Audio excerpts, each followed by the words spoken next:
That's how we rehearsed it. I forgot to push exit first. He was just an old country doctor. A little Kentucky town. Fame and fortune had passed him by, but we never saw him frown. As day by day, in his kindly way, he'd help us one and all. Many a patient forgot to pay, although Doc's fees were small. Although he needed his dimes, there were times when he did receive a fee, and he'd pass it on to some poor soul who needed it worse than he. And then the depression hit our little town and drained each meager purse, and the scanty income of old Dog Brown just went from bad to worse. Well, he had to sell all of his furniture. Why, he couldn't even pay his office rent. So to a dusty room over a livery stable, Dog Brown in his satchel went. And on the hitching post below, to amortize his wares,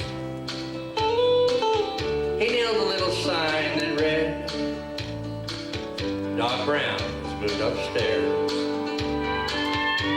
Well, there he kept on helping folks, and his heart was just pure gold.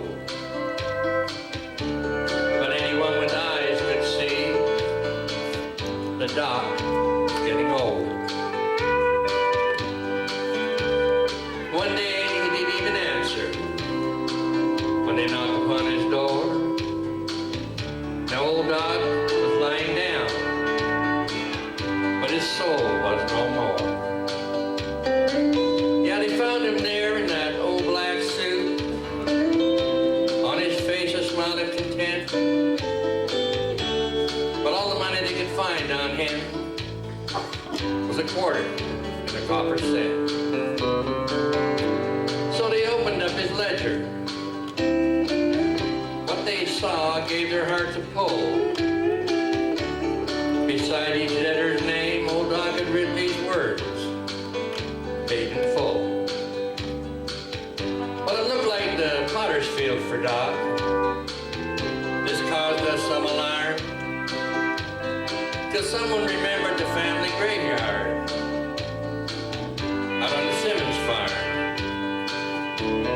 Now old Doc had brought in 6 of their children, and Simmons was a grateful cuss. He said, old Doc's been like one of the family, so you can let him rest with us. Now old Doc, he should have had a funeral, fine enough for a king. It's a ghastly joke that our town was broke, and no one could give a thing. Except Jones, the undertaker. Why, he did mighty well, donating an old iron casket he'd never been able to sell. In the funeral procession, it wasn't much for grace or pomp or style, but those wagon load of mourners, why, they stretched out for more than a mile. And we breathed a prayer as we laid him there, to rest beneath the sod. This man who'd earned the right to be on speaking terms with God. His grave was covered with flowers, but not from the floral shops, just roses and things from folks' gardens and 1 or 2 dandelion tops. For the depression had hit our little town hard, and each man carried a load. So some just picked the wild flowers as they walked along the road.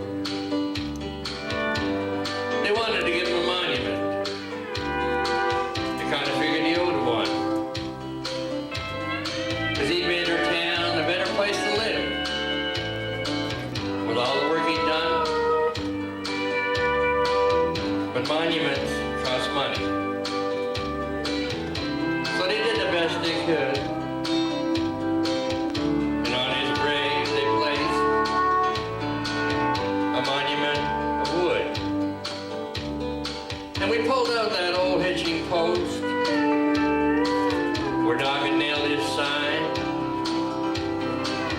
we painted it white to all of us. It certainly did look fine. Now the rain and the snows have washed away all our white trimmings